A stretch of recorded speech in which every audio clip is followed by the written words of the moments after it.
यदि हमसे अनजाने में कोई पाप हो जाए तो क्या उस पाप से मुक्ति का कोई उपाय है?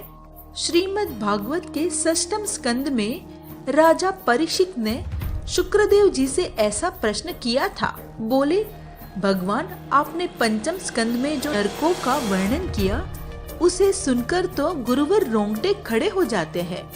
प्रभुवर, मैं आपसे ये पूछ रहा हूँ कि यदि कुछ पाप हमसे अनजाने में हो जाते हैं, जैसे चींटी मर गई, हम लोग श्वास लेते हैं तो कितने जीव श्वासों के माध्यम से मर जाते हैं।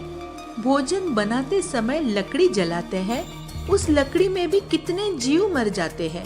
और ऐसे कई पाप है जो अनजाने में हो जाते हैं, तो उस पाप से मुक्ति का क्या उपाय है भगवान? आचार्य शुक्रदेव जी ने कहा, राजन, ऐसे पाप से मुक्ति के लिए रोज प्रतिदिन 5 प्रकार के यज्ञ करने चाहिए। भगवान, एक यज्ञ यदि कभी करना पड़ा तो सोचना पड़ता है। आप 5 यज्ञ रोज कह रहे हैं। यहाँ पर आचार्य शुक्रदेव जी ने हम सभी मानव के कल्याणार्थ कितनी सुंदर बात बताई है। पहला यज्ञ, जब घर में रोटी बने तो पहली रोटी गौ ग्रास के लिए निकाल देनी चाहिए। दूसरा यज्ञ, चींटी को 10-5 ग्राम आटा रोज वृक्षों की जड़ों के पास डालना चाहिए। तीसरा यज्ञ, पक्षियों को अन्न रोज डालना चाहिए।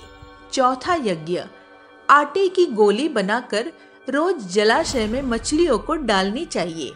5वां यज्ञ, भोजन बनाकर, रोटी बनाकर उसके टुकड़े करके उसमें घी शक्कर मिलाकर अग्नि को भोग लगाओ।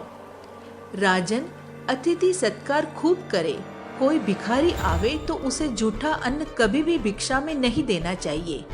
ऐसा करने से अनजाने में किए हुए पाप से मुक्ति मिल जाती है। हमें उसका दोष नहीं लगता, उन पापों का फल हमें नहीं भुगतना पड़ता। आपको ये जानकारी अच्छी लगी हो तो चैनल को लाइक, शेयर एंड सब्सक्राइब कीजिए। धन्यवाद।